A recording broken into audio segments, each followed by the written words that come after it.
بەناوی خوای گەورە سڵاوتان لەبێت بینەرانی بەڕێز و خۆشەویست بەپێی ئامارێک لە سەردەمی کابینی نوێمدا 305 کەس لەسەر خۆپیشاندان و دەستگیر کراون لە دوایین جاریشدا ڕۆژنامەنووس شێروانی دوێنێ چوارشەممە لە ماڵەکەی خۆیدا لە شاری هەولێر دەستگیر کرا. هاوکات ماوەی 4 ڕۆژشە دادگای دۆک بڕیاری ئازادکردنی بۆ بەدەلبەرواری سەرۆکی گروپی دەنگی مامۆسایان دەرکردووە، بەڵام تاوکو ئێستا ئازاد نەکراوم. شەو لە بەرنامەی ئەمڕۆ قسە لەسەر دەستگیرکردنی ڕۆژنامەنووس و چالاکوانان هەروە بەرتەسکردنەوەی ئازادیەکان دەکەین. بە میوان دەرێک لە بەڕێزان پەیمان ئەزدەدین پارێزەر و ئەندامی پێشووتری پەرلەمانی کوردستان لە سودەی سەرکێوە لە هەولێرەوە هیوا عومەر چالاکی بواری مافەکانی مرۆڤ. سەرەتا راپۆرتێک دەبین دواتر لەگەڵ میوانەکانمان دەست بە گفتوگۆکەمان دەکەین. بەپێی ئامارێک لە سەردەمی کابینەی نوێمدا 305 کەس لەسەر خۆپیشاندان و نیەتی ئەنجامدانی خۆپیشاندان و نووسین دەستگیر کراون. لە دوایین جاریشدا ڕۆژی چوارشەممە هێزێکی چەکدار لە هەولێر ڕۆژنامەنووس شێروانی دەستگیر دەکەن و تەواوی کەلوپەلی ئەلکترۆنی و کامێرای چاودێری ماڵەکەی دەبن. تا ئێستاش ئازاد نەکراوە. لەوبارەیەوە هاوسەری شێروانی بە پەیامی وت ئەو هێزە بە شێوازێکی زۆر ترسناک پەلاماری هاوسەرەکەیان داوە و بە بەرچاوی مناڵەکانیانەوە دەمانچیان لەسەر سەری داناوە و کەلەپچیان کردووەتە دەستی. دەستگیرکردنی ڕۆژنامەنووس شێروانی لە کاتێکدایە ماوەی زیاتر لە 50 ڕۆژە بەدەلبەرواری سەرۆکی گروپی دەنگی مامۆستایان لە دوهۆک دەستگیر کراوە. ماوەی 4 ڕۆژیشە دادگای تاوانەکانی دوهۆک بڕیاری ئازادکردنی بۆ دەرکردووە، بەڵام ئازاد ناکرێت. بە پێی نووسراوێک ڕۆژی 4 ئەم مانگە دادگا بڕیاری داوە بە هەڵوەشانەوەی بڕیاری دادوەری لێکۆڵینەوەی دوهۆک کە بڕیاری دابوو بە ڕەوانەکردنی بەدەلبەرواری بۆ دادگای تایبەتمەند لەسەر خراپ بەکارهێنانی ئامێرەکانی پەیوەندیکردن. لە بڕیارەکەی دادگادا هاتووە ئەوەی بەدەلبەرواری کردوێتی دەربارەی داواکردنی موچەی مامۆستایانە و ناچێتە چوارچێوەی خراپ بەکارهێنانی ئامێرەکانی پەیوەندیکردن، بەڵکو دەچێتە چوارچێوەی ڕەخنەگرتن و ئازادی بیر و باوەڕەوە.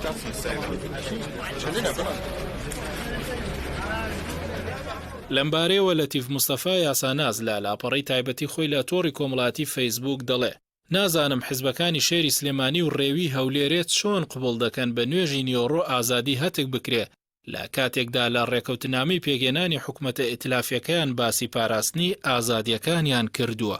ئەندامێکی داواکاری گشتی هەولێریش لەسەر کەیسی شێروانی و بەدەلبەرواری هاتە دەنگ. دکتۆر محەممەد ڕێکانی ئەندامی فەرمانگەی داواکاری گشتی هەولێر لە تۆڕی کۆمەڵاتی فەیسبوک نووسیوێتی بەڕێزان لە دەسەڵاتی دادوەری و جێبەجێکردن ڕێز لە یاسای کاری ڕۆژنامەوانی ژمارە 35 ساڵی 2007 بگرن. ئەمەیە یاسای تایبەت بە ڕۆژنامەنووسان، نەک یاسای سزاکانی عێراقی و یاسای خراپ بەکارهێنانی هۆکارەکانی پەیوەندیکردن. جوانی ئەزموونی هەرێمی کوردستان لە پاراستنی ئازادی ڕادەربڕین و ڕۆژنامەوانی و سەروەری یاسادایە. ئەو ئەندامی داواکاری گشتی هەولێر دەژڵێت کاتێک بڕیارێکی دادگا جێبەجێ دەکەن لە دەستگیرکردنی تۆمەتبارێک ڕێز لە شکۆی مرۆڤەکان و خێزان و مناڵەکان بگرن، بنەما دەستور و جیهانیەکانی مافی مرۆڤ پێشێل نەکەن و دەست خۆش بۆ دادگای جینایەتی دوهۆک بۆ پاراستنی بنەما دەستوریەکانی ئازادی ڕادەربڕین.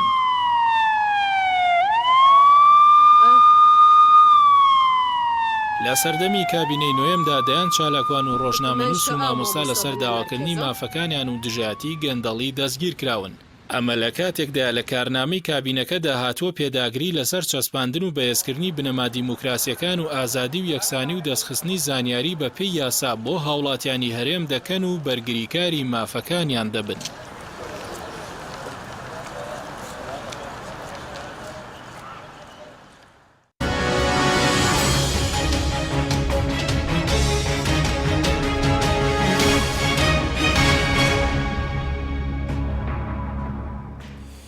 جارێکتر سڵاوتان لەبێت بینەرانی بەڕێز، سوپاس بۆ میوانەکانمان پەیمانخان بەخێر بن لەسەرتە لە بەڕێستانەوە دەست پێ بکەین. بە شێوەیەکی گشتی دەمەوێت سەرنجی بەڕێزت بزانم لەسەر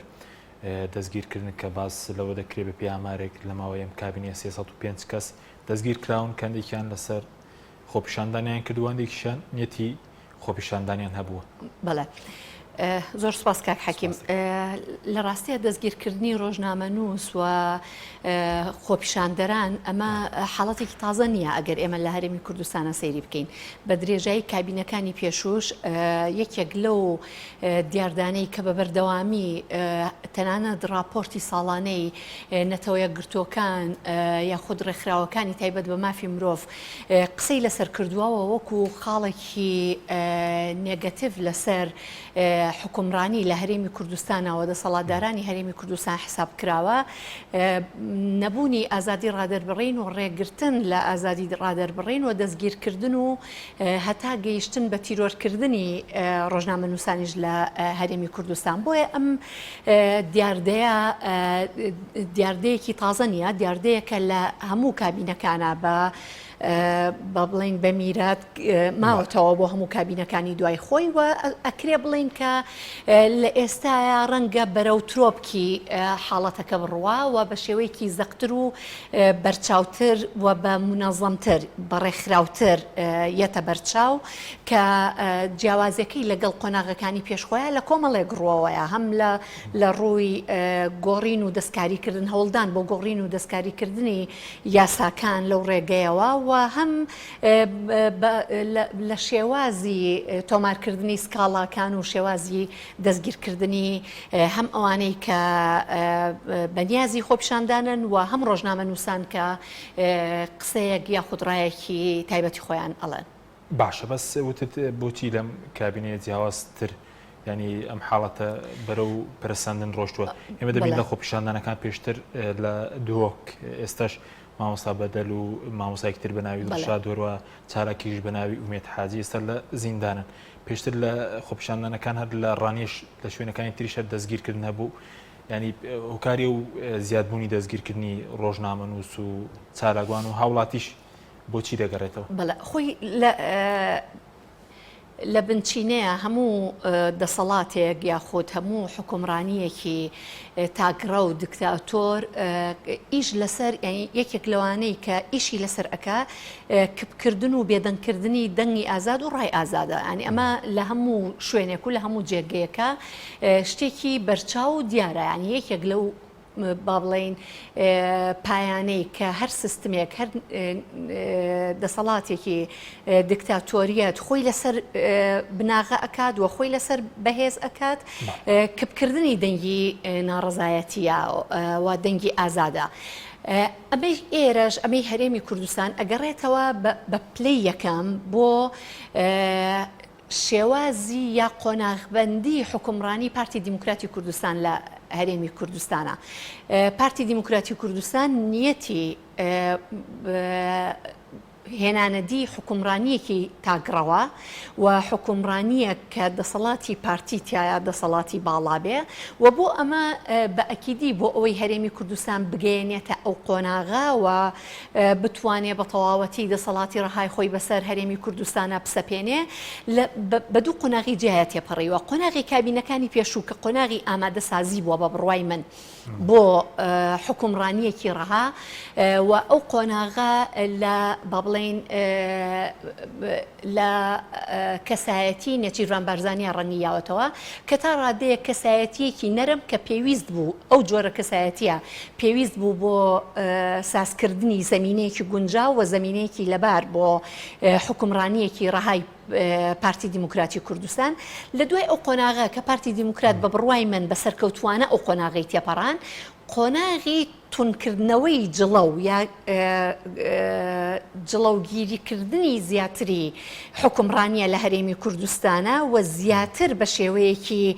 عسکەری سەپاندنی دەسەڵاتی پارتی دیموکراتە لە دوای ئەو زەمینە سازیە کە ئەمە لە خودی مەسرور بارزانیە ڕەنگی داوەتەوە بۆ پێی کە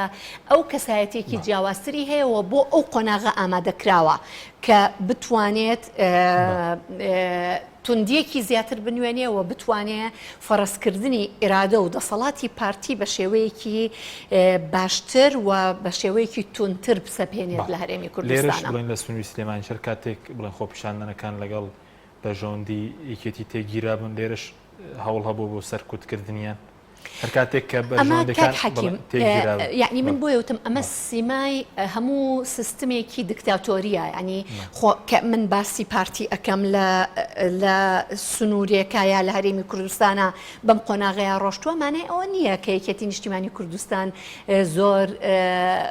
سیستمێکی دیموکراتی پەیڕەو ئەکاوە بە تەواوەتی ڕاستە جۆرێک لە کرانەوەی زیاتر لە سنووری سلێمانی و ئەوانەیە هەیە بەڵام ئەو کاتەی کە ناڕزایەتیەکان ئەو کاتێک کە قسە و باسەکان ئەو کاتێک کە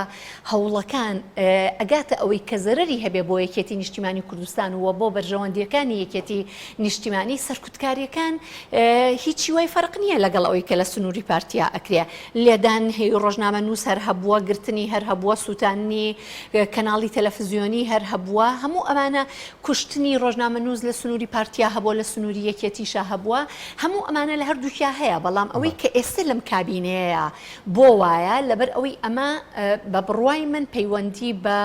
قۆناغبەندی دەسەڵاتی پارتی دیموکراتی کوردستانەوە هەیە لە هەرێمی کوردستانە. سپاس دەکەم کاک هیوا جەنابیشت بەخێر بێ سوپاس بۆ ئامادەبوون و دەمەوێت سەرنجی بەڕێز بزانم لەسەر دەستگیرکردنی چالاکوانان و ڕۆژنامە نووسەنە تا بڵێن نوێترین نمونە دوێنێ لە هەولێر شێروانی ڕۆژنامە نووس دەستگیر کراوە هەروە لە دۆ بڵێن دەستگیرکردنی چالاکوانان هەیە داخستنی نووسینگەی کەناڵەکانی شێ بۆ نمونە کەناڵێکی وەکو NRT. سلااو لە بەڕێستان سلااو لە پەیمان خان و بینەرانی تەلەڤیزیۆنەکەتان لە ڕاستیە ئەوەی لە هەرێمی کوردستان ڕوودەدا یعنی لە پەیوەست بە ئازادی ڕادەربڕین زەحمەتە ئێمە بتوانین دای ببڕین لە با بڵێن کۆی سیستەمی سیاسی لە هەرێمی کوردستانە بە پێ و بە دوواداچۆنانەی لە ڕاستیەوە بە پێی ئەو مؤەشرانەی کە لەبەردەستنەوە بە پێی ئەو پێوەرانی کە بۆ ینی قیاسکردنی دەسەڵات و شێوازی بەڕێوەبردن و مۆدیلی حکومڕانی هەیە ئەوەی لە هەرێمی کوردستان ڕوودەدا هەرێمی کوردستان ڕوبەڕووی قەیرانێکی گشتگیری سیاسی ئابووری و بەڕێوەبردن و کۆی مۆدیلی حکومڕانی ڕوبەڕووی ئەم قەیرانە دەبێتەوە ئەوەی پەیمان خان لە ڕاستیەوەتی من دەتوانم بە جۆرشتر باسی بکەمیش ئەوەیە کە ئەم قەیرانە کە چەندین ساڵە هەرێمی کوردستان لە دەرنەچووە لە قەیرانی سیاسی و قەیرانی بەڕێوەبردن و کە دەتوانین ناوی قەیرانی ئابووری و کە 2000 دەتوانین ناوی لێ بنین قەیرانی با بڵێن ئەم مۆدێلە لە حکومڕانی کە ڕۆژ بە ڕۆژ لە ڕاستی ئەمانە تەراکوم دەکاتن و لێکەوتەکانی لەسەر ژیانی خەڵک دەبێ بێگومان خەڵکی کوردستان ڕازی نابێ بەم دۆخە لە بەڕێوەبردن کە ڕۆژ بە ڕۆژ ئەوەی پەیوەندی بە مافە سیاسیەکان و سیاسی و مەدەنیەکانەوە هەبوو بینیمان چۆن مامەڵەی لەگەڵ کرا یعنی چەمشی دیموکراسیەت بەو ئاراستەیە کە چڕ کرایەوە لە دیموکراسێتی سیاسی و دیموکراسێتی سیاسیش بەم مۆدێلە لە بەڕێوەبردن لە 4 ساڵ جارێک هەڵبژاردن کە لە ڕاستیە هەر بەشداری نەکردنی زۆرینەی خەڵکی کوردستان لە هەڵبژارنەکانی ڕابردوو هەر لەو کاتە لە ڕاستیە خەڵک یعنی بەجۆی لە جۆرەکان مەسجی خۆی گەیاندە دەسەڵات کە ئەم بەشێک نییە و ئەو ڕۆڵی نییە لە یعنی ئەم ڕازی نییە لەم جۆرە بەڕێوەبردنەوە دەرئەنجامی باڵێن هەڵبژاردننی ئەو برادرانش کە بەدەستیانە دەرچوو ئێستاەوەی ئەوان لە ڕاستیە کەمینەن نەک زۆرینەن خاڵی دوام ئەوەیە کە ئەم قەیرانە لە ئاستا ئابوووریەکەی کاتێک قوڵترە بێتەوە و کاریگەری ڕۆژ بە ڕۆژ یعنی لەسەر ژیان و کۆی گشتی ینی زۆرینەی خەڵکی کوردستان لە کرێکاران و لە فەرمانبەران و لە هەموو ئەوانەی بەتایبەتی موچەخۆرن و ئەوانەی ینی پیشەوەرن و کار دەکەن و لە قوتابیانی زانکۆ پەیمانگاکان کە دەرەچن تەنانەت لەو گەنجانی کە هیچ شادەیەکیان نانتوانیوە بخوێنن هەموو ئەوانە لە ڕاستی ڕوبەڕووی ئینتیهاکی گەورە دەبنەوە ئەمانە یعنی کارگەیشتەوەی کە ئاستی دەخلی تاک داببەزێ ئەمە لە ماوەی چەند ساڵی ڕابردوو ناویان لێنا کۆمەڵی گۆڕانکاری لە سیاسەتی ئابووری لە ڕاستیە کە سیاسەتی ئابووری بە ئاراستەی سیاساتی نیولبرالیزم بوو تەوان کە باز لەم مۆدێلە لە سیاساتی ئابووری دەکەین ئێمە باشە زین ئەمە لە ڕاستی ئەم مۆدێلە نییە کە لە وڵاتانی خۆرئاوا لە هەشتاکان بە دواوە کە دەستیان پێکرد بێگومان تێکەڵاوە لەگەڵ تایبەتمەندی ئەم جۆرە لە بەڕێوەبردن کە من ناوی لێ دنەم حکومڕانیەکی ئۆلیگاریشی کە ئەمان لە ڕاستیە بازاڕیشان داگیر کرد ئەمە وای کرد ئەم دۆخە لە ڕاستیە خەڵک ناڕازی دەرببڕێەوە خەڵک تێگەویشت کە تەنیا یعنی پاڵ بداتەوە لە 4 ساڵ جارێک هەڵبژاردن یعنی ئیرادەی خۆی یعنی تەسلیمی پەرلەمان بکە هیچ لە قەزیەکە ناگۆڕێ. باشە کاکیوە و بە تێگەیشتن من و ئەمە تێگەیشتنێکی دروستە و دەرکەوت بەرەوە ئەوە ڕۆیشت کە خەڵک بیر بکاتەوە کە ڕاستەوخۆ بێ بشارەکەی بڕیاری سیاسی بکە ئەویش دەربڕینی ناڕزایەتیە دەربڕینی بیرروڕایە. ئێمە بیرمان نەچێت لە ڕاستیە سەرەتایی ترین مافەکانی مرۆڤ کە بە پێی جارنامەکانی مافی مرۆڤ ئەوەی پێی دەوترێت جارنامەی گردردونی ئازادی ڕادەربڕین سەرەتایی تری مافی مرۆڤە و بە پێی ئەو ئیتیفاقە نێودەوڵەتیانەی کراوە ئیشی هیچ دەسەڵاتێک نییە لە ڕاستیە کە بیدا یا بیسەنێتەوە و ئەگەر سەیری دەستوری عێراقیش بکەین و سەریان دێ لەو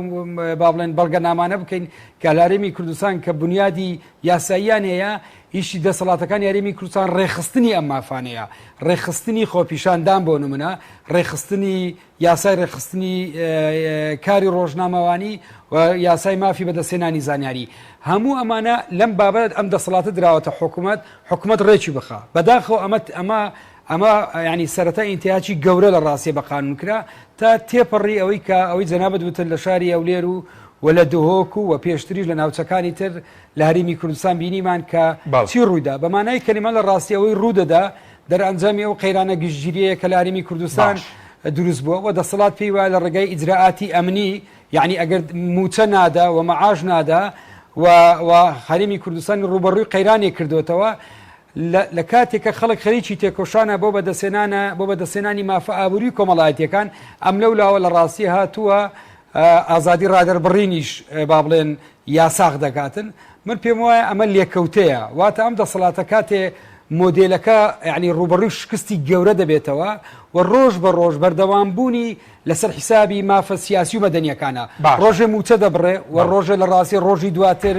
لە ڕۆژنامەنووس دەگرێ ڕۆژی پێش ئەوە کەناڵی ڕاگەیاندن دادەخا و چە ڕۆژش پێشتر بینیمان کە هیچ خزمەتگوزاریەکی لەسەر خەڵک نێشت ئەوە بوو باز و سەرانە و کۆمەڵی لەم بابەتانی لەسەر خەڵک زیاد کرد لەم لاوە کەرتەکانی گشتی کە مڵکی خەڵکە دەیدات بە کۆمپانیەکانی خۆی ئەمە لە ڕاستی مؤشرە کە ئەم دەسەڵاتە ڕوبەڕووی قەیرانی گەورە دەبێتەوە. بەڵێ سوپاس دەکەم دواتەکەم بۆ لای بەڕست کاکیوە پەیمان خان سەبارەت بە دۆسیەکەی مامۆستا بەدەل بەرواری لە دهۆک کە ئێستا دادگای تاوانەکانی دۆک بڵین بڕیاری ئازادکردنی بۆ داوە لەسەرەوەی کە دەڵێت نیەتی بڵین خۆپیشاندانی هەبوو بەڵام تاکو ئێستاش ئازاد ناکرێت دەکرێت خەڵک لەسەر نیەتی خۆپیشاندان دەستگیر بکرێ ئەوەی کەوتی ئەوان دەبێت ئەو باسی لەو کردوی خۆپیشاندانی سەرتاسەری بکرێ دژی موچە و نەدانی مێچە خۆی لە ڕاستیە ینی ئەگەر ئێمە باسی قانون بکەین هەرچەنە بەداخەوە ینی ئێرە جێگەیەک نییە کە باسی قانونی تیا بکەی هەرێمی کوردستان بەڵام ئەگەر باسی قانون بکەی هەر بۆ خۆی قانون بەسەڕێحی ئاماژەی بەوەیەوە کە نیەت شتێک نییە هیچ ئاسەوارێکی لەسەر تەرەتوب بکرێ ینی بۆ نمونە من ناتوانم جەنابت دەستگیر بکەم لەبەر ئەوی بڵێم تۆ نیەتت هەیە بەیانی من بکوژی لەبەر ئەوی نیەت شتێک نییە دەربکەوێت شتێک نییە بێتە دەرەوە بەڵام ئەوەی کە هەیە بەڵام قسەش ناتێت چوارچێوەی ئەگەر بڵێ با بۆ موچە خۆپیشاندان بکەین ئەوە ینی ئەمەوێ باسی ئەوە بکەم کە دەستگیرکردنی مامۆستا بەدەل و دەستگیرکردنی بەشێکی تری لەو هاوڕێیانیان دەستگیرکردنی خەڵکانی تریش کە لەدا هاتووە بیانەوێ ناڕزایەتی دەرببڕن ئەمانە هیچ پەیوەندی بە یاساوە نییە و بەپی یاسا دەستگیر ناکرێت و بەپی یاسا لێکۆڵینەوەی لەگەڵ ناکرێت یعنی ئەمەی کە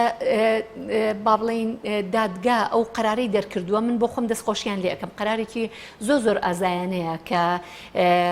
بێتاوانی مامۆستا بەدەلیان سەلماندووە ئەگەر چی دەستگیریش نەکرێت چونکە یعنی ئەمە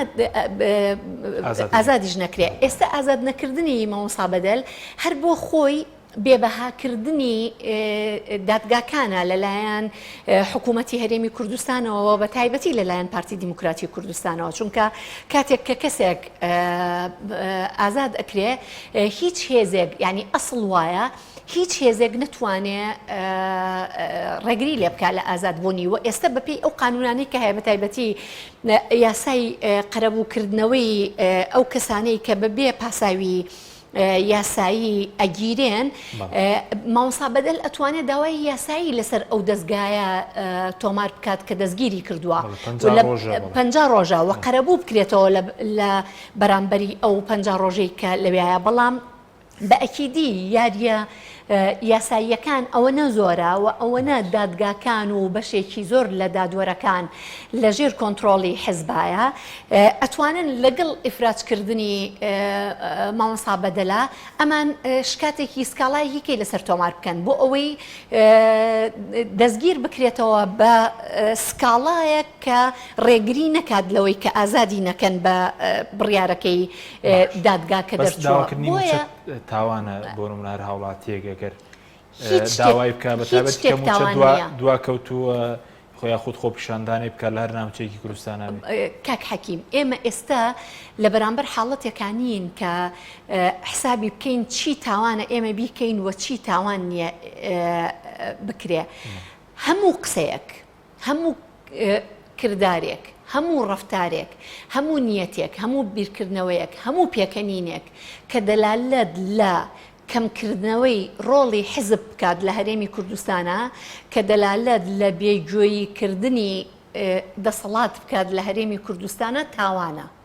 ئەمە ئەسڵی مەوزوعەکەیە کە ئەبێ هاوڵاتیانی هەرێمی کوردستان لی تێبگەن ینی ئێمە یەک دنیا قانون هەیە کە بەبێ ئەوەی هیچ کام لە حیزبەکانی تری دەرەوەی یەکێتی و پارتی خۆیانیان بە حازر کردبێ یا بیریان لێ کردبێتەوە بەڵام وەکو شەبەکەیەکی جاڵجاڵۆکەی دەوری خەڵکی تەنیوە یعنی بە نمونە چەند ساڵە هەموو 2 ساڵ جارێک یاسای بەرەنگاربوونەوەی تیرۆر درێژ ئەکرێتەوە ئەمە بەهانە و بیانوو نییە یا بێمەبەست نییە کە پارتی دیموکراتی کوردستان و یەکێتی نیشتیمانی کوردستان شەڕی مان و نەمانی لەسەر ئەکەن بۆ دووبارە درێژکردنەوەی بەبێ هەموارکردنی لەبەرەوەی ئەو قانونە جیا لە مەسلەی تیرۆر کە هەموو کەس لی ئەترسێەوە ئاوا لی ئەسڵەمێتەوە زۆرینەی قسەکردن و با بڵێن ئەم ناڕزایەتی دەربڕینانەش ئەتوانێ بخرێتە ناو چوارچەوەی ئەو قانونەوە و بۆ قانونە ئەو کەسانە سزا بدرێن و دادگایی بکرێن یان ئێمە هەر لە نزیکترین با بڵێن مێژووە کە ڕووداوی ڕابردووە کە بینیمان پێشنیازی یاسای ڕێخستنی میدیا و سوشیال میدیا بوو لە هەرێمی کوردستانە کە هەتاکو ئێستا چارەنووسی دیاری نییەوە من دڵنیام لەوەی کە هەردەری ئەچێنن بەڵام ئێستا بێدەنگیان لێ کردو لەبەر ئەو ناڕزایەتیانی کە لە کاتی خۆیان هەبوو خودی ئەو یاسایە کە گرێ یاوەتەوە تەنانەت سوشیال میدیا و میدیا و سوشیال میدیاشی گرێ داوەتەوە بە یاسای بەرەنگاربوونەوەی تیرۆرەوە بۆ ئەوەیە کە تۆ ئەگەر لە ئەکاونتی خۆشتەوە لە لاپەڕەی خۆشتەوە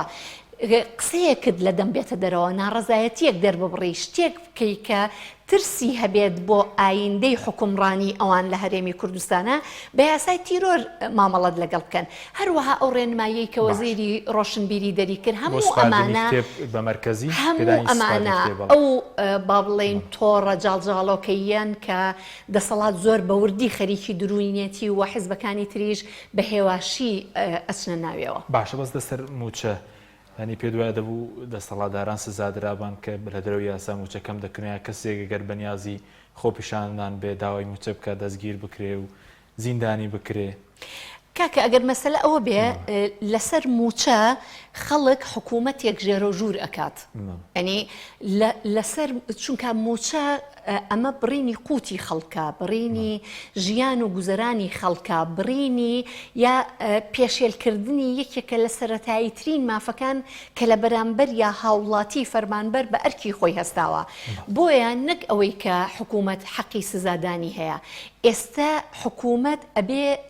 لە بەرامبەر ئەوی کە ناتوانێت بە ئەرکی خۆی هەستێ دەست لە کار بکێشێتەوە ئەگەر ئازایەتی و بوێری دەست لە کار کێشانەوەی نییە ئەگەر ئێمە گەلێکی وشیار بین نابێ بهێڵین لەسەر کورسی حکومڕانی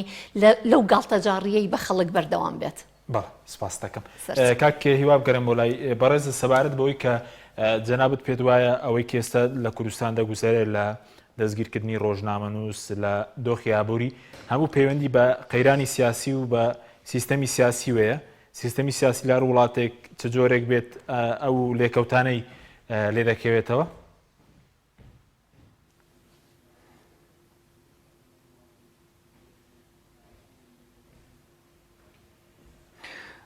بێگومان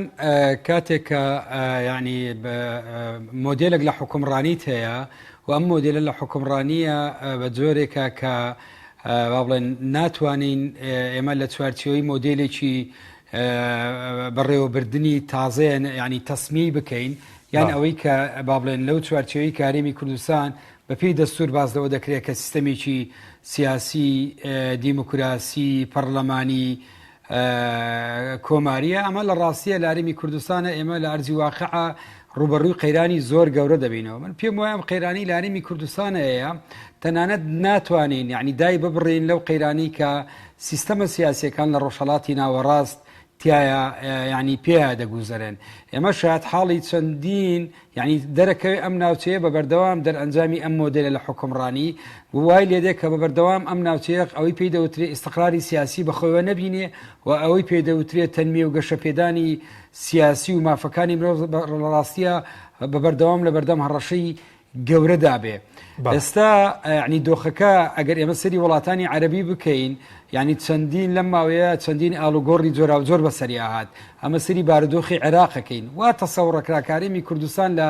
دوایەوەتەوە کە ڕاپەڕین کرا لە ڕاستیە ئێمە ینی وا تەسەوڕی واکرە سەرەتا کە ئێمە خەریکە دەست و پەنجە نەرم بکەین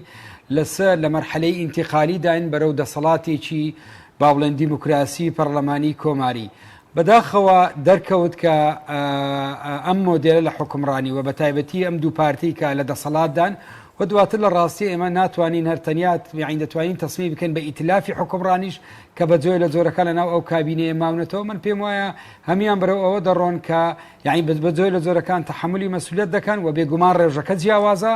بەڵام دەگەینە ئەم دۆخی کە ئەمە دەسەڵاتێکی ئۆلیگاریشیە واتە دەسەڵاتێکی یعنی بنەماڵەیی دەسەڵاتێک کە لە دەرەوەی قانون و لە دەرەوەی خۆڕێخستن ئەمە دوجار پێی دەوتری قەیرانی بەڕێوەبردن تەعەن ئەمە ڕوبەڕووی قەیرانی بەڕێوەبردن دەکاتەوە ئەگەر سری وتارەکەی سەرۆکی حکوومەت بکەنەوە زۆر بەڕوونی ئاماژەی بەوە کرد دەوێ بڵێ کە ئەگەر ڕێگا نەدام خەڵک دزی و ینی با بڵێن چەتەیی بکاتن و با بڵێن مەرزەکان بە کەیفی خۆی هین نەکاتن ئەمە بڕێوە ناچێ ئەمە لە ڕاستی دەلالەتە لە چی ئەمانە دەلالەتە لە قەیرانی قوڵ بەڵام ئەمە تەنیا لە ڕاستیە بەم تێگەیشتنە نابێ وەڵام بدرێتەوە خەڵک نابێ ڕازی بێ بەم وەڵامە پرسیار ئەوەیە کە تۆ ناتوانانی کۆمەلگا بەڕێوە ببەی و کۆمەلگا تووشی قەیرانی گەورە دەکەی ڕۆژ بە ڕۆژ کەمینەی حکومڕان دەوڵەمەندترە بن و سامانەکانیان زیاتر دەبێ و زۆرینەی خەڵکی کوردستان هەژاتر دەبێ بە تێگەیشتنی من ئەم دۆخە بۆ ئەوان ناچێتە سەر و ئەزمموی هەرێمی کوردستان لە دەروی ئەزمموی مێژی مرۆڤایەتی نییەداران وا تێگەیشتون ئەگەر موچە نەدەن یان بەڵێ ینی بۆچی ناتێتە سەر ئەگەر چەند ساڵات چۆتە سەر بە زەبری چەک و ناڕزایی و سەرکوتکردن ناچێتە سەر ئەگەر خەڵک دەستگیر بکرێت ڕۆژنامەنووس بێت چالاکوان بێت پایمانەوەی ناکرێت درێژتر بکرێتەوە من پێم وایە ئەوەی تا ئێستا کردویانە یعنی دەرکەوت لە ڕاستیە ئەوەی ئەوان یعنی کاتێ دەسەڵاتێک ترسێکی زۆر گەورە یعنی تووشی فۆبیایەکی سەیرە بێ لە ئازادی ڕادەربڕین ئێستا تەوان ئازادی ڕادەربڕین و خۆپیشاندان ڕۆژنامەنووس ئەمانە عینوانیان لە لای بەشی زۆری لە ڕاستیە دەسەڵات ئەوەیە ئەمانە بە تێکدەر و بە ئاژاوە جار و لە ڕاستیە ینی حسابیان بۆ دەکرێت و بە بەردەوام لە بەردەم فشارێکی زۆرن ئەم دۆخی یعنی ئەگە دەسەڵات وابیر بکاتەوە جارێکی تر خەڵکی کوردستان یعنی ترس بڵاو بکاتەوە تۆقاندن بڵاو بکاتەوە بێگومان ئێستا ینی زۆر بە ئاسانی ئەوان ئاماژە بۆ کۆمەلگا دەنێرن کە ئێمە دەتوانین خەڵک بگرین و خەڵک ئەوەی پەیمانخانوتی بە یاسای دژە تیرۆر تۆمەتباری بکەین بەس لە ڕاستیە یعنی بە نەتیجە کۆمەلگا لە ڕووی چەندایەتی چۆنیێتەوە هەر کۆمەلگا بەهێزە ئەمەمان بیر نەچێ و ئێمە لە ڕاستیە مێژوێکی یعنی زۆر دوور نییە ئێمە گەورەترین دەسەڵات هەرێمی کوردستان ڕوبەڕووی یعنی شەقی کۆمەڵانی خەڵکی کوردستان بۆیە فلەبەر ئەوە یعنی ئەمە ئەگەر تا کات ئەمە پێم وایە حاڵەتەکە کاتیە و ئەگەر هەرێمی کوردستان گۆڕانکاری جەوهەری نەبێتن ئەم بە دۆخی ترساندن و تۆقاندن و تۆمەت دروستکردن و شێواندنی کەسایەتیە ئەم کەسایەتیانەی کە بوونەتە ڕەمزی ناڕزایەتی کۆمەڵایەتی من پێوانندرێ هیچ دۆخەکە ناگۆڕی و دەریش کەوت ئەم مۆدێلە 400 جارێک هەڵبژاردن بکات چەند خەڵکێک بنێرە پەرلەمان هیچ لە دۆخەکە ناگۆڕێ بەداخەوە یعنی ئەگەر سەری نەبرەی سەوتی بەشێک لە پەرلەمان تاران بکەی ئێمە دەبینێن یعنی ئەو وەختە تو دەسەڵاتی پەرلەمان دەبینی لەکوێیە و دەسەڵاتی جێبەجێکردنیش ئەوەی پێدەوترێت تەنفیزیش لەکوێیە من پێم وایە بە نەتیجە ئەم مەسزە دەگاتە زۆربەی خەڵک خۆی بیر لەوەی بکاتەوە خۆی تازیم بکە وی خۆی ڕێک بخە ئەگەر ئێستا سیر بکەن ئێستا زۆرێک لە گەڕانەوەی کاری هەرەوەزی لە ناو بەشێک لە شار و شارۆچکەکان خۆی بەڕێوە دەبا هاوکاری خەڵک دەکاتن لە ڕاستیە و مشورەتی کێشەکانی خۆی خواتن ئەمە مەسجێکە بۆ دەسەڵات کە خەڵک زۆر لە دەسەڵات گەورەترا و دەتوانی خۆی بەڕێو ببە بەڵام ئەگە لە بارودۆخێکی تایبەتە دەسەڵات ئەمڕۆ ترس و تۆقاندن بڵاوەکاتەوە کە بەشی زۆری لە پیاوانی ئەمریش لە ڕاستی باوەڕیان بەم ترس و تۆقاندنە نییە و تاسەر ناسنە ژێرباری جێبەجێکردنی ئەم دۆخە بێگومان حاڵەتەکە تاسەر نابێ ئەوەی بەداخەوە لە ناو هەندێک لە وەزارەتەکان یعنی ئەمە هەر پێیوەست بە ئازادی ڕادەربڕین من پێم وایە ئێستا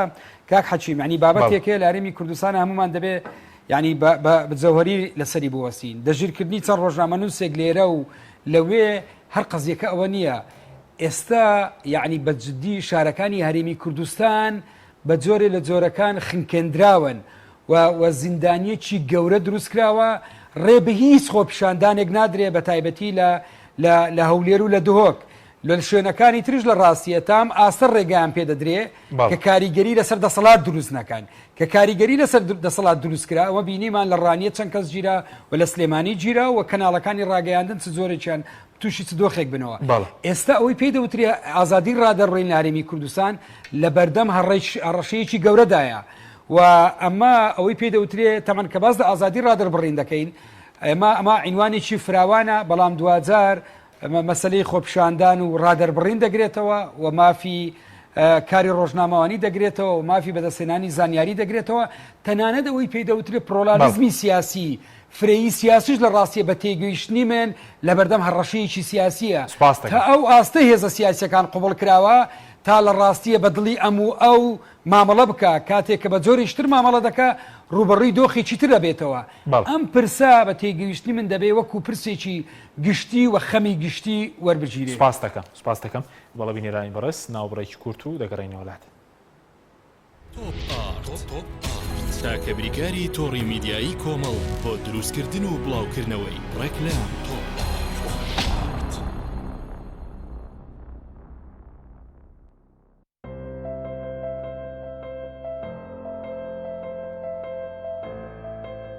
چونکە شیر لە ژیانی هەموماندا گرنگی خۆی هەیە من باشترین شیرم بۆ خێزانەکەم هەڵبژاردووە هەموو کات شیری ئاڵتونسا بە منداڵەکانم دەدام بۆ ئەوەی مێشتێکی چالاک و داهێنەرانەی هەبێت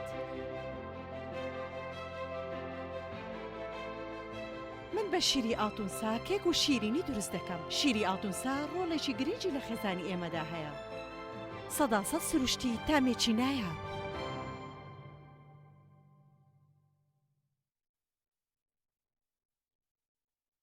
چۆن زۆپای ئەسڵی تۆیۆتۆمی تۆربۆ یابانەی دەناسرێتەوە وشەی تۆربۆ ناوی مارکەکە نیە ناوی مارکاستەیەکە تۆیۆتۆمیە و ئێستا لە عێراق و کوردستان بە تۆربۆ ناسراوە و هەربەم هۆیەوە دەرفەت بۆ ساختی ئەم کاڵایە لە بازاردا زۆر بووە و بە ناوی تۆربۆ لە وڵاتانی تر ساختە دەکرێت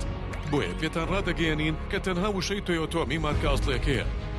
گەرانتی 3 ساڵی لەگەڵدایە بە تەنها زۆپای تۆیۆتۆمی فتیلەکەی سیڵقی هەیە کە بەشی 3 ساڵ دەکات زۆپای تۆیۆتۆمی یابانی مۆدێل RCA37 ئارامی و دڵنیایی ئەم قڕاناوی چالاکە حەزی لە چپسێکی چاکە بۆیانینی لای تاکە زۆر تەندروستە و زۆر پاکە ئەم چەشناوی باریە حەزی لە چپسی نینیە نینی تامی سروشتیە هیچ چپسێک وەک ئەو نییە هەژوانیش کوڕێکی جوانە حەزی لە ئاهەنگێرانە لە یادی لەدایک بوونەکەی چپسی نینی بوو هەڵبژار دەکەی نینی هاوڕێی مناڵانە تامی خۆشە و بێزیانە بۆن و ڕەنگی هەمە جۆرە شێوە و قەبارەی زۆرە وشاری نینی تامێکی لە یاد نەکراو برنجێک بخۆن کە دڵنیابن لەسەر چاوەکەی چونکە تەندروستیتان لە هەموو شتێک گرنگترە برنجی سروشتی شیمال باشترین جۆری برنج لە تەواوی دنیا ئەویش بەهۆی ئەوەی لە خاکێکی بەپیت و جەوێکی شێدار و باراناوی شیمالی ئێراندا دەڕوێت برنجێکی سروشتیە و هیچ مادەیەکی کیمیایی و حافزەی تێکەڵ نییە و هیچ زیانێکی بۆ سەلامەتی و تەندروستی و قەڵەوی نییە بگرە زۆریش بەسوودە پێکاتە و ڤیتامینەکانی برنجی سروشتی شیمال پرۆتین ئاو ڤیتامین ئی کالیسیۆم ئاسن مەگنیسیۆم مەنگەنیز پۆتاسیۆم ڤیتامین B1 B2 B3 B5 B6 واتە ئەم برنجە برنجی کارگەکان نییە خاڵی بێت لە ڤیتامین بەڵکو چڵتوکە و خۆمان کڕی دەکەین شێوازی لێنانی لەگەڵدایە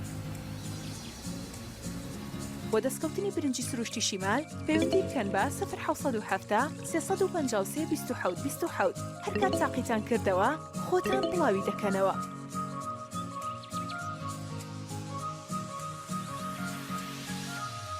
تۆپ ئارت تاکە بریکاری تۆڕی میدیایی کۆمەڵ بۆ دروستکردن و بڵاوکردنەوەی ڕێکلام تۆپ ئارت.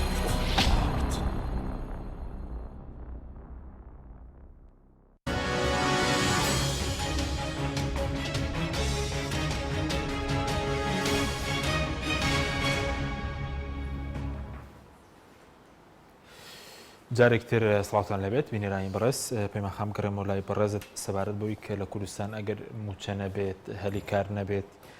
گەندەڵی ڕوو لە زیادبوون بکات ئەی بۆ ڕێگەش بە دەربڕین ناڕزایەتی نەدرێت ئەی هاوڵاتی چی بکات؟ خۆی لە ڕاستیە ئەگەر ئێمە سیر بکەیتۆ بە ئەکیدی ئەوەی کە ئێستا حکوومەت بەڕێوە ئەبات و ئەوەی کە لە پەرلەمانە زۆرینەیە ئەمە هەموو ئەوانن کە خۆ بە تۆپزی و بە شەڕ نەڕۆشتونەتە ئەو جێگایانە بە دەنگی خەڵک چوونەتە ئەو جێگایانە و ئەسڵی ژوایە لە هەموو سیستمێکی پەرلەمانیە ئەوەی کە هاوڵاتی یا دەنگدەر بە نوێنەرەکەیەوە ئەبەستێتەوە عەقدێکە عقدێکی کۆمەڵایەتیە کە ئەم عقدە بۆ 4 ساڵە ئەم عقدە با بڵێن هاوڵاتی دەستبەرداری بەشێک لە ماف و دەسەڵاتەکانی بووە و داوێتی تەنازولی لێ کردووە بۆ کۆمەڵە کەسانێک کە بە ناوی ئەوەوە و بە نوێنەرایەتی ئەو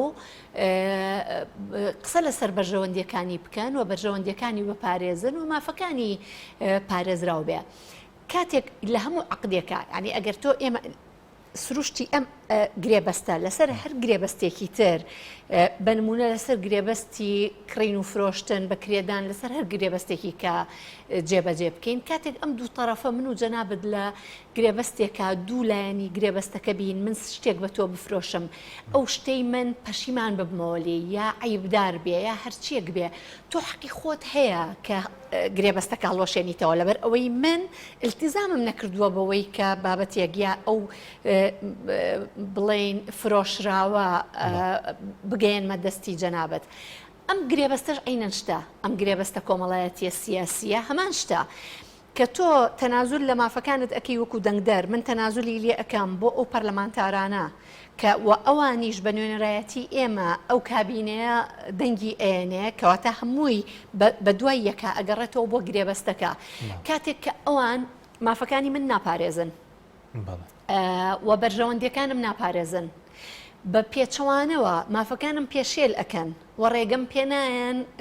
بە دەوری خۆشم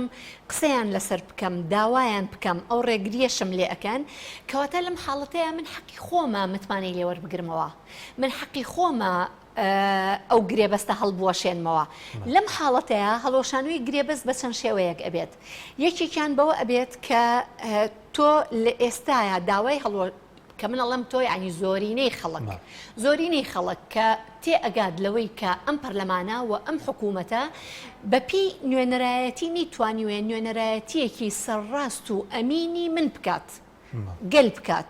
زۆرینەی گەل داوای دەست لە کارکێشانەوەیان ئەکات وەکو ئەوی لە زۆربەی وڵاتانە لە وڵاتە نزیکەکانە لە وڵاتە عەرەبیەکانە لە وڵاتانی دنیاە ڕوئەیە و ئەو پەرلەمانە لە عێراقی نزیکترین شوێنمانە ڕوئەیە ئەو پەرلەمانە ئەو حکوومەتە ناچارەکە بەدەست لە کارکێشانەوە حاڵەتێکی تر هەیە ئەگەر ئەم گەلە لەم کاتەیە نەتوانێت سەرکوتکاریەکان ئەوەنە زۆر بێ وەکو سەرۆکی حکوومەت خۆی لە پەرلەمانە ئاماژەی پێکرد تۆ هەڵبژاردننی داهاتوت لە بەردەمایە و سنووقەکانی دەنگدانت لە بەردەمایە پەیامێکە بۆ هەموو خەڵکیش تەنانەت بۆ دەنگدەرانی خۆشیان بۆ پارتی و یەکێتی ئایا دەنگدەری پارتی و یەکێتی کە زۆرینەی دەنگدەران پێگەهێنن نەک زۆرینەی ئەوەی کە ئەچێ بە فعلی بە عملی ئەچێ بۆ دەنگدان پێک ئەهێنن ئایا ئەمانە ڕازین لەو گوزەرانی کەتیایان ئەگەر ڕازین ئیترەوە دەسەڵاتی من و تۆ نییە گەلێکە حەزی لەو سەرکوتکردنەیە حەزی لەو بێمافیەیە حەزی لەو پێشێلکاریەیە ئەمێنێتەوە سەر ئەو لە سەدا 60 زیاترەی خەڵک کە بایکۆتی دەنگدانی کردووە کە ئاماژەیە بۆ ئەوەی ئەم دەسەڵاتی قوبوڵ نییە هێزی ئەمانە چۆن ئەتوانێت لە هەڵبژاردننی داهاتووە شکست بێنێت بەم دەسەڵاتە سەرکوتکاریە و ئەتوانێت وا بکات کە ئەم دوو حزبەی هەتاکو ئێستا بە درێژایی حکومڕانیان فەشەلیان هێناوە بە عملی فەشەلیان هێناوە و نەیان توانیوە لانی کەمی خۆشگوزەرانی بۆ خەڵک دابین بکەن چۆن ئەم لە 160 کە ڕێژەیەکی زۆری خەڵکە لە هەرێمی کوردستانە چۆن ئەم لە 160 ئەتوانی هێزی خۆی بخاتە گەر لە هەڵبژاردنە و نهێڵێ ئەوانە جارێکی کە متمانەیان پێ بدرێتەوە و ئێمە وەکو دەنگدەر لە هەرێمی کوردستانە ئەو گرێبەستە لەگەڵ ئەوانە جارێکی کە نەبەستینەوە کە تەنازل لە مافەکانی خۆمان بکەین بۆ ئەوان و ئەوان نوێنەرایەتی ممارەسەکردنی بکەن لە پەرلەمان و لە حکوومەتە کەواتە بەم دوو طریقەیە ئەبێ یا ئەوە تا لە ئێستاە خەڵک ئیتر گەیشت بێتە تەواو بینا قاقای لە سەرکوتکاری و لە بێمافی و لە بێگوزەرانی و لە بێحاڵی و لە هەموو ئەمانەیە کە بە فعلی هەیە و داوای دەست لە کارکێشانەوەیان بکات و ناچاریان بکە بە دەست لە کارکێشانەوە یا لە ڕێی سنووقەکانی دەنگدانەوە لە هەڵبژاردننی داهاتووە بە نمونە حتا ئەگەر دەنگدانیش نەبێ ئەگەر ئێمە مەترسیمان هەبێت لەوەی بۆ نمونە ئەڵێن زۆر ئەسجار ئەوترێ و انتخابات ئەچینەوە هەمان گەمە تەزویر ئەکرێ نازانم چی ئەکرێ ئێمە لە هەڵبژاردننی پێشوە لە سەدا نزیکی 62 هاوڵاتیانی دەنگدەرانی هەرێمی کوردستان بایکۆتیان کرد ئەگەر ببێت لە سەدا سەدی دەنگدەری هەرێمی کوردستان بایکۆتی بکە باشە ئێمە ئەترسین لەوەی کە تەزویر بکرێ و لەبەر ئەوە دەنگدان و دەنگدانمان پێوەکو یەکە بەڵام ئەگەر خەڵکی ئێمە ئەوەنە وشیار بێ بە دەنگدەری یەکێتی و پارتیشەوە کە من دڵنیام لەوەی دەنگدەری یەکێتی و پارتی حاڵیان لە دەنگدەری کۆمەڵ و یەکگرتو باشتر نییە حاڵیان لەو خەڵکانە باشتر نییە کە بایکۆتی پرۆسەی هەڵبژاردنیان کردووە بە گریمانە ئەگەر لە 95 خەڵکی ئێمە بایکۆتی دەنگدان بکە ئەوان نوێنەرایەتی چی ئەکەن و تەزویر لە چیا ئەکەن کە خەڵک بە عملی نەچێتن بەردەمی سندوقەکانی دەنگدان بۆیە بە دائیمی و بە هەمیشەیی ڕێگا هەیە بۆ ئەوەی گەل سەرکەوتوو بێت چکەوەکو کاکیواش ئاماژەی پێکرد هێزی گەورە لای گەلە هێزی گەورە لای ئەو کەمینەیە نییە کە دەسەڵاتیان قۆرخ کردووە سپاس دەکەم کاک هیوە بگەڕێم بۆ لای بەڕێز سەبارەت بۆی کە وتت هێز بڵین لای گەلە ئەی بۆ ناتوانرێ خۆپیشاندانێکی سەرتاسەری بکرێ بۆ موچە دژی ئەوانەی کە بۆ ئازادکردنی ئەوانەی کە دەستگیر کراون بۆ ئەوەی کە هیچ بڵێن ڕێگریش بکرێت لە گواستنەوەی هەموو کەرتە خزمەت گوزاریەکان بۆ کۆمپانیا حیزبیەکان من پێم وایە لە مێژوو ئەگەر سیر بکەین زۆربەی ئەم خۆپیشاندانانەی کە کراوە یعنی لەحزەیەک هەیە ساتێک هەیە لە ڕاستی ئەم ساتە هەمیشە ساتێکی نامەعلوم بووە و هەمیشە لە دۆخێک بووە کە کەم جار ڕەنگە هەندێ ینی ئیندیکەیتر و ئەوەی پێی دەوتری ئاماژە موئەشر هەندێک جار هەبێت و لە ڕێگای ئەوەوە خوێندنەوە یان ئەوەی لە چوارچێوەی سۆسیۆلۆژیای سیاسیەوە باز لە یعنی ڕۆڵی هێزە کۆمەڵایەتیەکان و هێزەکانی بەرەمێنان و مووقعی دەسەڵات و ئەو پەیوەندی لە نێوان با بڵێن هێزە کۆمەڵایەتیەکان و دەیبەستێتەوە لەگەر دەسەڵاتە ئەوەی کە ینی ئەو جزئی لە علمی اجتماعی علمی اجتماع کە پەیوەندی بە سۆسیۆلۆژیای سیاسی وەیە ڕەنگە هەندێک جار ئێمە بەشێک لەو با بڵێن ئاماژانە هەست پێ بکەین ببینین بەڵام هەمیشە بەشێکی زۆر لەو شۆڕشانە و هەموو شۆڕشە گەورانە و ئەم ناڕەزایەتیە و مێژووی حرەکاتی احتجاجی هەمیشە بەم ئاراستەیە بووە کە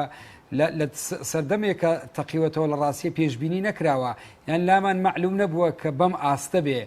بۆیە بەڵام کاتی ئێمە دەگەڕێنەوە سەر یعنی جەوهری قەزیەکە کە پەیوەندی بە با بڵێن بەهێزی دەسەڵاتی خەڵکە لە لە ڕووی ژمارەوە و لە ڕووی نەوعیەتەوە ئێمە جارێکی تر سەرڕای دۆخی ترس و تۆقااندن سەرڕایبوونی چەندین دەستگای داپلۆسێنەر ئێمە لە ڕاستیە یعنی سەرڕای داخستنی زۆرێک لەم دەرگانەی کە هەندێک زار ئومێدی تێدابینی بەڵام چەندین پەنجەری ترەیە کە ئێمە بتوانین ئومێدی گەورەی تێدابینین بۆیە من پێم وایە ئەوەی پێدەوترێ بزوتنەوەی ناڕزایەتی یعنی حرەکەی احتیزاجی لە کوردستانە و ئەم حرەکەیە چەندین ئاڵوگۆڕی بەسەردا خۆیان بینیوە ئەم حرەکەیە ئەگە لە سەردەمەیەکە زیاتر حرەکەیەکی مەطلبی بێ بەڵام دواتر سەردەکێشەوە کاتێ تێ ئەگا لە ڕاستیە تێگە کە مەسلەی چاکسازی لەم مۆدلە لە حکومڕانی گەیشتووە بە بنباست و ئەمەی دەکرێت یعنی خولانەوەی لە یەک بازنە و قەزیەکە چۆن دەستکاری بکەی زیاتر لە ڕاستیە بۆنی دێ و بۆگەنی کردووە لەبەرەوە خەڵک خۆی سەبر ئەزمونونەکە و دەسەڵاتیش لە ڕاستیە کاتێ دەگاتە قەیران خۆشی نازانی چۆن مامەڵە بکاتن و ئەگەر سیر بکەی یعنی سەیری مامەڵەی دەسەڵات بکەی لەم دۆخەی ئێستاە و ئەم یعنی کاتێ دەڕوا بۆ پەرلەمان بۆ بەم شێوازە ستافی حکوومەت دەڕوا بۆ پەرلەمان و بەم شێوازە وەڵامی با بڵێن دەنگە ناڕزایەتیەکان دەدرێتەوە و زۆر بەڕوونی بە خەڵک دەڵێ کام حکوومەتە بۆتە وەزیفەی ئێستا حکوومەت بە دیدی من و بە جۆی لە جۆرەکان خۆ قسەکانی سەرۆکی حکوومەتی ژوا بوو بڵتی ئێمە حکوومەتی حیمایەکردنی کۆمپانیاکانین لە ڕاستیە و حکوومەتی پاراستنی کەرتی تایبەتی لە کوردستانە و هەمومان دەزانین کەرتی تایبەت لە کوردستان لە ناو دوو کەوانە کە ئێمە باز لە خەسخەسە شەکەین باز سیستەمی سەرمایه‌داری شەکەین لە ڕاستیە بۆ پێوەرێک ئەوان باوەڕیان پێێتی ئەوەی هەرێمی کوردستان ئەمەش نییە لە ڕاستیە وەکو باسم کرد ئەمە ڕەنگە یعنی ئەمە ینی ڕەنگە بشێ ناوی لێ بنێن لە حکومێکی ئۆلیگاریشی کە بەم جۆرە ئەم هەر تەماحی نییە لە ڕاستیە بێ با بڵێن دام و دەستگاکانی حکوومەت کۆنتترۆل بکە خەڵک بە حزبی بکە لە ناو فەرمانبەرانە لە دام و دەستگاکان دەزانین چۆن مامەڵە دەکە ئەم بازاڕیشی احتیکار کردووە لە ڕاستیە و میدیاژ احتیکارەکە و دەوێت فەزای گشتی بە بەردەوام لە دەروی شەرعیەتی با بڵێن لە دەروی گەمەی دیموکراسیەتە احتیکار بکە لەبەرەوە دەسڵاتیش خۆی لەوەها دۆخێکە کە تووشی قەیران دەبێ ئێستا ئێمە باش ئەم ئاماژەن دەبین کە دەسڵات سری لێشێواوە و نازانی چۆن تەعامل بکە و هیچ پرۆژەیەکی بۆ چارەسەر نییە لە ڕاستیە بە نەتیجە ئەمە سەبر ئەم تێکۆشانەی خەڵکیش وشیاری دروستەکە و ئەم وشیاریە لە نەتیجەی کەڵەکەبوونە من پێم وایە دەگا بە ترۆپشی و من پێم وانە خۆپشاندان لە هەرێمی کوردستانە کاک حەکیم وەستا بێ خۆپشاندان لە هەرێمی کوردستانە ڕۆژانە